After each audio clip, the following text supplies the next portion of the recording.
Hello guys, இது என்னோட செல்லக்குட்டி வாழை மரம். இது வந்து ஒரு விஷயம் உங்கள்கிட்ட சொல்லணும். என்னென்னா, இது வந்து மேலே வந்து குட்டியாக ஒரு சின்ன இலை விட்ருக்கு.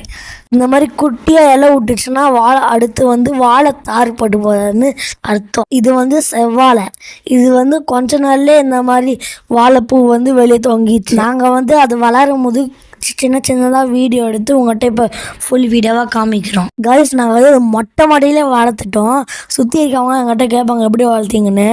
நாங்களும் அப்படியே பெரிய ராஜ பரம்பரை மாதிரி அப்படின்னு நினச்சி நாங்களும் நடந்தோம்.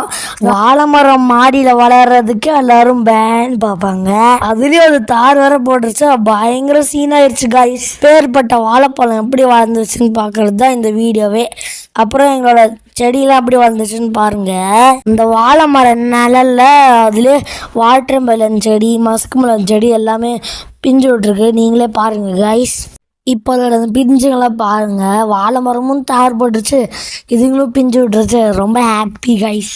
ஒரு செடியை வச்சு அதுக்கு நம்ம டெய்லி தண்ணி ஊற்றி அதில் ஒரு பூவு காயெல்லாம் விளைஞ்சி வர்றது, அது செம்ம ஹாப்பினஸ் கைஸ். இது வந்து கனகாமரம் பூச்செடி. அப்புறம் நாங்கள் வந்து ஆலோவேரா வளர்த்தோம், இந்த வெங்காயம் வளர்த்தோம், அப்புறம் இந்த தக்காளிலாம் வளர்த்தோம். வாழை மரம், மஸ்கி மெலனு, தர்பூசணி, இங்கே பாருங்க இதுதான் ஆலோவேரா, மிளகா, அப்புறம் அது வந்து நம்ம இரும்பலுக்கு கற்பூரவள்ளி.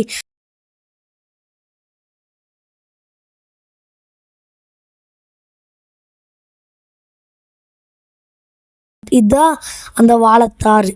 பாருங்க எப்படி அழகாக இருக்கு. ரொம்ப டேஸ்டியாக இருந்துச்சு. அது படுத்ததில் ஒன்று கீழே விழுந்துடுச்சு. இதுதான் செவ்வாழை.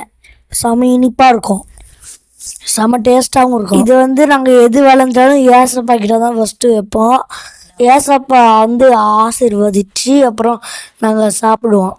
ஏன்னா எங்கள் வாழ்க்கையில் எல்லாமே கொடுத்தது ஏசப்பா தான். ஓகே காய்ஸ், மறக்காமல் லைக், ஷேர், சப்ஸ்கிரைப் எல்லாம் பண்ணி விடுங்க. பாய்.